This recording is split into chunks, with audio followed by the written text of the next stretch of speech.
So I said, the key to building wealth is not how much you can work. You can't work your way to wealth. You gotta invest your way there. And all wealthy people, Black, white, Asian, Chinese, they own a whole bunch of shit. In prison, I had a fight with two of my homies, and I go to solitary confinement, and I meet this white guy. That was the turning point of my life.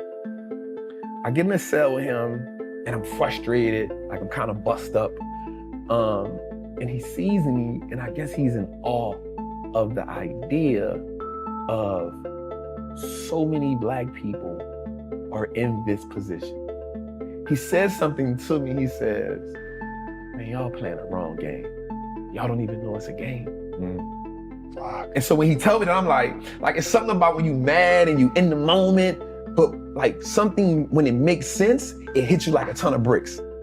So I'm like, what? He was like, man, listen, man, there's a game that's being played, and you're playing a game that you can't win. For a minute, I just started thinking about the people who I knew that was in the streets. Everybody lost, everybody suffered the same fate. There was nobody in the street that I knew at 16 that won. Everybody I knew had either been to prison, been shot, got killed, their father, like everybody suffered the same fate. So my rebuttal to him is this: well, if it's such of a game and you know the rules, why are you in here with me? He says, I'm in here, $2.8 million embezzlement.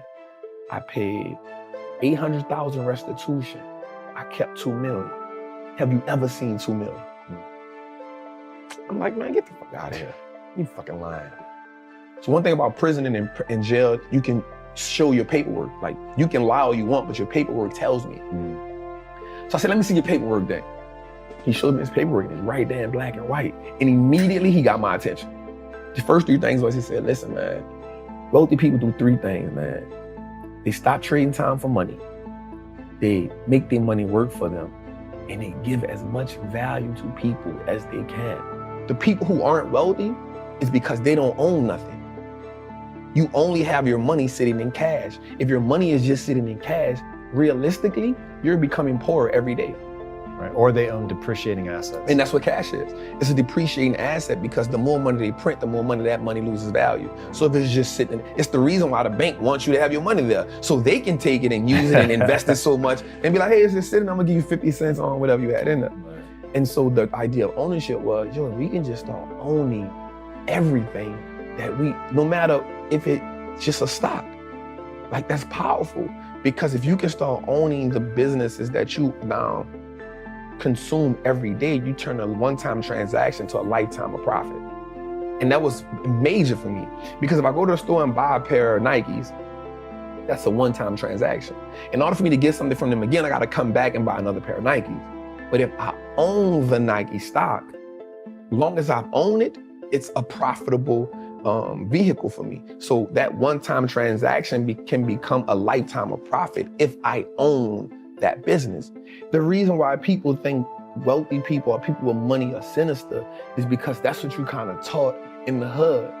Like, you kind of taught, like, the people who really have money, like they did some wicked shit to get it. They did some backstabbing, cutthroat shit to get it, and you'll never get that, right? And so that same mentality now happens on a lower level, right? The hustling, the dope dealing. So now you think like, yo, I gotta just do sinister shit to get money. And then the people who are successful in the drug game, they're looking at the people at the top like, damn, I wanna be that.